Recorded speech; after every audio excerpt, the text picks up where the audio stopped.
আজি ৰাইজক ক এই মই য'ত ত'ত কৈ থাকোঁ কচোন কৈ এক্টিং কৰিছ সাপ এটা কোৱাৰ্টাৰ এটা এখন কি চিনেমা জানো ময়ো চোৱা নাই দেখোন সেই চিনেমা নহয়ো ঘৰলৈ আহোঁতে সাপ এটা কোৱাৰ্টাৰ এটা কালি খাই আহিলোঁ মুখত এটা লগ ভৰাইছোঁ মানুহজনী আজিলৈকে গম নাপায় কিমান মাৰ খাবলৈ হে ভগৱান সেয়া তই এক্টৰ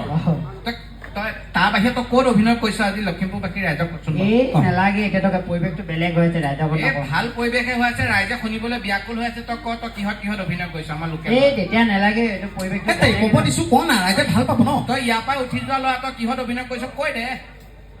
এইবাৰ বিহুত কৰিছিলোঁ যেতিয়া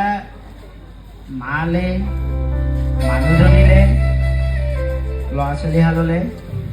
কাপোৰ কিনিলোঁ আৰু পকেটত এটকাও নাপাছিল তেতিয়া এক্টিং কৰিছিলোঁ বজাৰত মোৰ একোৱেই পচন্দ নহ'ল হয় দে ঠিকেই কৈছ যেতিয়া ল'ৰাটোৱে হোটেলৰ দামী মিঠাইটোলৈ আঙুলিয়াই হাতখন টানি দেখুৱাই কয় দেউতাও সেই মিঠাইটো খাবলৈ খুব মন গৈছে কিনি দিবি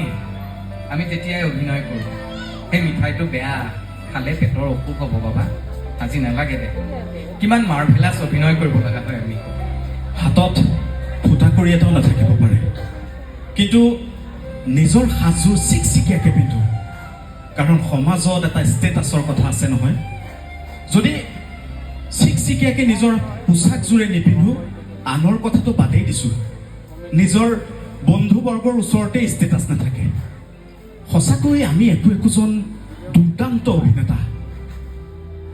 মধ্যবিত্ত পৰিয়ালৰ মানুহ নহয় জানো পকেটত